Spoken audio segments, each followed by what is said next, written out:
fenomena Pak Jokowi dengan cara memanfaatkan keluguannya, beliau nggak ngerti apa-apa, orang biasa, itu Saya betul-betul tidak rasa mengancam terlalu bagi yang jauh lain. ya, Bu Nah, Fani ini itu yang kita menganalisanya pahami, terlalu masyarakat jauh. kita ini Saya nggak masyarakat yang sepakat dengan tidak kritis analisanya. gitu loh. Tidak kritis, masyarakat kita itu pendidikan politiknya rendah. Oke, Masyarakat kita itu adalah pelupa dan pemaaf. Bung Reli, apa iya cuma untuk hadir ke Kongres PSI? Nggak ada motif lain nih, nggak ada misi lain? Ya, kalau kita sih dari awal acara di Lampung ini apa kita BRN mengundang Bapak atas undangan masyarakat, ada dari apa pondok, ada dari kegiatan masyarakat ya.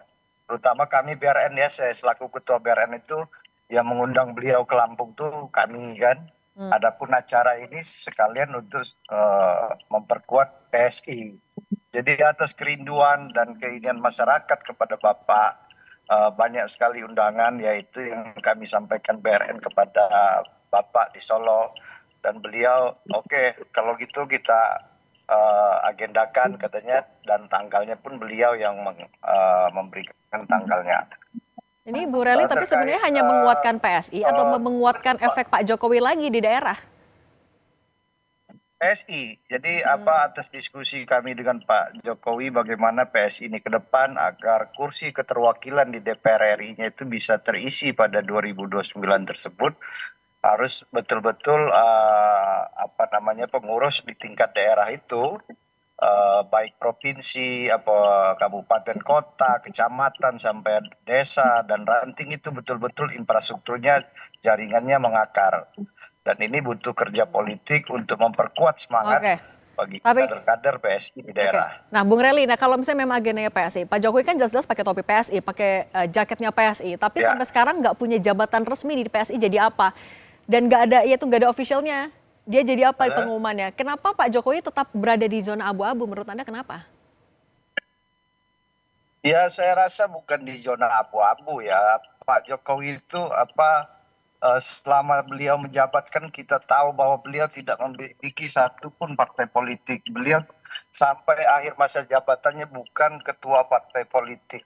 Artinya beliau pure memang rakyat dan masyarakat di daerah kita ya, apalagi di tempat kita di daerah Lampung banyak infrastruktur yang dibangun waktu beliau menjadi presiden. Jalan tol, bendungan, baik pun jalan provinsi yang pakai dana impres itu dibangun masa beliau waktu 10 tahun atau 2 periode. Tapi berarti presiden. kapan akan diumumkan ya, resminya Pak Jokowi sebagai apa? Ya, kalau itu sih bisa kita apa ya, nanti kita lihat waktunya dan kapan Bapak akan menentukan. Tapi hanya Bapak yang bisa menjawab itu, dan Oke, kalau gitu. waktulah. Oke, nanti partai yang bisa jawab. Nah kalau gitu Mas Panggi, sebenarnya Anda melihatnya strategi apa sih yang lagi dimainkan Pak Jokowi? Kenapa ia tetap berada di zona abu-abu? Nggak jelas posisinya atau tidak diumumkan secara resmi. Posisinya apa di PSI? Iya Mbak Cindy, sebenarnya Pak Jokowi itu permainan politiknya saya bisa memahami. Beliau tidak mau membuat ancaman bagi yang lain, sehingga beliau menggunakan bahasa-bahasa, ya ini hanya pertemuan biasa, hanya menyapa rakyat, menyalami rakyat, saya hanya memenuhi undangan. Sama persis bahasa beliau waktu dulu saya akan kembali ke Solo seperti rakyat biasa. Sama dengan keputusan ketika MK memutuskan dulu Gibran tidak cukup untuk menjadi syarat menjadi calon presiden, kemudian diputus MK, ya Pak Jokowi bilang, ya tanya ke MK, jangan tanya sama saya. Kemudian hari ini karena rakyat berindu sama saya, apa salahnya? Ini tidak ada masalah, ini ikhtiar usaha, intinya kekuasaan, ujungnya unlimited gitu. Tidak ada yang kita mengatakan Pak Jokowi itu adalah canggih di dalam mainkan politik, bahwa kalau dengan keluguannya, dengan bahasa saya orang bodoh, saya wondeso, saya tidak tahu, saya ini masyarakat biasa, dengan sosok kesederhanaannya, bagi masyarakat awam itu menarik Mbak gitu. 88, kita masyarakat awam kita tuh 88% pendidikannya kelas bawah, SD, pendapatannya rendah. Mereka pelupa, mereka pemaaf. Jadi apa yang dilakukan, inkonsistensi dari sumber dari puncak kekuasaan itu hilang dari Pak Jokowi, susah dipegang antara omongannya dengan perkataannya. Kalau dia bilang iya bisa jadi tidak, tidak bisa jadi iya. Kalau dia bilang ini hanya pertemuan biasa, bisa jadi sebaliknya bukan pertemuan biasa. Ini bagaimana tentang eksistensi PSI, bagaimana keberlangsungan kekuasaannya, bagaimana istana yang dibangun yaitu Gibran supaya tetap eksis, aman, dijaga terus, siap-siap. Mungkin otomatis juga udah siap-siap untuk RI 1 gitu, untuk menjadi presiden malam. Tetapi Pak Jokowi dengan cara memanfaatkan keluguannya, beliau nggak ngerti apa-apa, orang biasa, itu Saya betul-betul tidak rasa mengancam terlalu bagi yang jauh lain. ya, Bung Nah, Pangi itu ini itu itu yang kita menganalisanya pahami, terlalu masyarakat jauh. kita ini Saya nggak masyarakat yang sepakat dengan tidak kritis analisanya. gitu loh. Tidak kritis, masyarakat kita itu pendidikan politiknya rendah. Oke. Masyarakat kita itu adalah pelupa dan pemaaf. Biasa, mungkin saja juga Pak Jokowi juga akan menjelaskan nanti warisan Pak Jokowi 8.000 triliun hutang yang dibuat sampai sekarang kita akan menempuh hutang sampai mendekati 10.000 triliun dan bebannya kita Oke. warisan itu hari ini. Oke. Hilirisasi ugal-ugalan kemarin, hutan yang dibabat di masa itu. Oke. Oke, dan tadi kan juga Ini tadi sempat sebenarnya disinggung juga ya sama Mas masalah, Pangi. tetapi masyarakat hari ini tetap merindukan Pak Jokowi. Oke. Itu hebatnya Oke. masyarakat Indonesia ini. Sebentar saya Mas salut Pangi. gitu loh. Soal itu saya Orang juga tetap mau minta tanggapan dulu ke merindukan, Bung orang Rally tetap sebentar cinta Mas Pangi. sama Pak Jokowi gitu. Oke, Oke. Mbak Cindy lanjut. Tadi kan juga disebutkan kalau strategi inkonsistensi, politik inkonsistensi. Apakah kalau menurut Anda Bung Rally, ini juga sebenarnya strategi mengamankan Mas Gibran sampai untuk 2029? Terlalu jauh ya kalau kita menganalisanya seperti itu. Memang kenyataannya 2 periode ini Pak Jokowi itu terpilih sebagai presiden dipilih oleh rakyat, dipilih menang di gubernur DKI dipilih rakyat, menang wali kota dipilih rakyat. Sekarang siapa di antara kita yang menang wali kota 2 kali, menang gubernur sampai menang presiden 2 kali. Dan yang Oke. terakhir Pak Prabowo Gibran melanjutkan Oke. Oke, Bung Re. pemerintahan beliau. Oke, Bung Rally. Tapi kalau soal politik inkonsistensi yang tadi disinggung oleh Mas Pangi, Anda melihatnya memang seperti itu atau ada apa sih sebenarnya di balik itu? Ada ya, semuanya pure karena ini menjawab bagaimana PSI itu ke depan bisa masuk parliamentary threshold dan caleg-calegnya yang bisa mendorong dengan infrastruktur yang kuat. Nah, di daerah itu caleg-caleg di luar Jawa atau di Jawa sendiri harus diisi kader-kader yang memiliki grassroots. Bagaimana grassroots apabila PSI infrastrukturnya 60% aja belum, seumpamanya dimiliki DPRT, mengakar sampai tingkat desa, tingkat ranting. Nah, untuk memberikan semangat tersebut ya harus sekarang itu dibangun itu kader-kader PSI itu supaya militansinya ada. Nah, menjaga militansi itu Bung Rally, tapi kan nggak bisa dipisahkan juga kalau anak Pak Jokowi juga ada sekarang jadi RI 2. Apakah memang hanya sebatas untuk jadi motivator PSI aja? Kan susah untuk dilepaskan kedua itu kaitannya.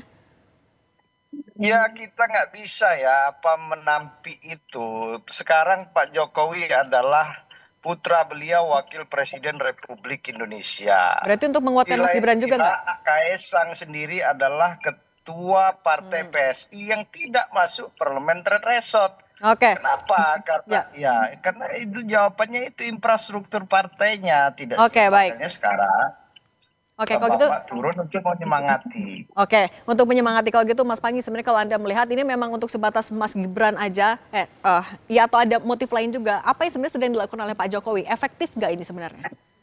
Iya, memang gini Mbak Cindy, dulu orang mengatakan Pak Jokowi akan menjadi lamdak ya, setidak-tidak lagi berkuasa akan jadi bebek lumpuh. Tapi ternyata tidak, dia menjadi magnet yang begitu kuat. Betapa hari ini semua menteri-menteri, pejabat-pejabat, orang penting di Republik ini yang masuk kabinet Prabowo itu harus melapor ke kediaman Pak. Ya walaupun itu dikatakan itu silaturahmi biasa. Tapi kan mereka begitu luar biasanya pengaruh Pak Jokowi ini. Itu yang betul-betul dipahami oleh PSI bahwa Jokowi efek ini akan bisa menyelamatkan PSI. Agenda Pak Jokowi itu hanya 2, Mbak. Bagaimana istana invasi yang dibangun yaitu Gibran itu bisa dipastikan menjadi presiden. Yang kedua adalah bagaimana PSI lolos ambang batas parlemen dan itu diamini sebelumnya dari pernyataan tadi. Dan itu nggak bisa, itu kekuasaan, Mbak. Kekuasaan itu hanya 2, ditakuti atau dicintai. Pak Jokowi mengambil 2 jalur itu. Bagaimana tetap dia dicintai, menjadi menjadi frekuensi politik, perbincangan politik, dan dia nggak mau diam, karena dia harus bising, dia selalu diomongkan, dia selalu dibicarakan di media. Yang kedua adalah ditakuti, apakah dia masih ditakuti atau tidak. Nah sekarang kan Pak Jokowi adalah bagaimana dia memastikan mantan-mantan presiden kalau kita lihat Mbak Cindy, itu kan semua urusannya ketika dia selesai, dia akan pulang seperti rakyat biasa. Itu memang dilakukan, mengurus lingkungan, Oke. mengurus hal hobi-hobi saja gitu.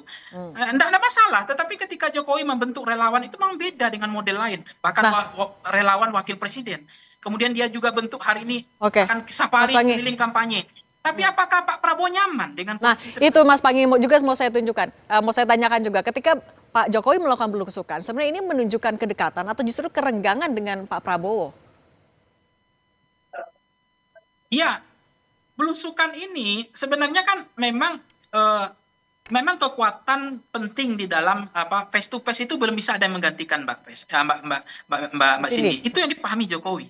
Face to face menyapa rakyat, menyalami rakyat, bertatap muka dengan rakyat, dengan nuansa kebatinannya, dia tahu mana apakah rakyat masih mencintainya atau tidak. Dia testing the water itu kan. Tapi kan kemarin juga ada kecolongan ketika di supporter bola di Medan, saya akan lawan misalnya.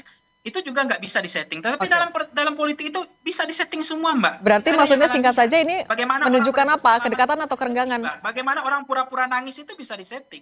Tapi ini Pak Jokowi mungkin ingin coba bahwa dia itu pusat magnet politik yang tidak bisa digantikan sampai hari ini, legend gitu. Politik yang presiden yang berpengaruh meskipun dia sudah tidak lagi presiden gitu.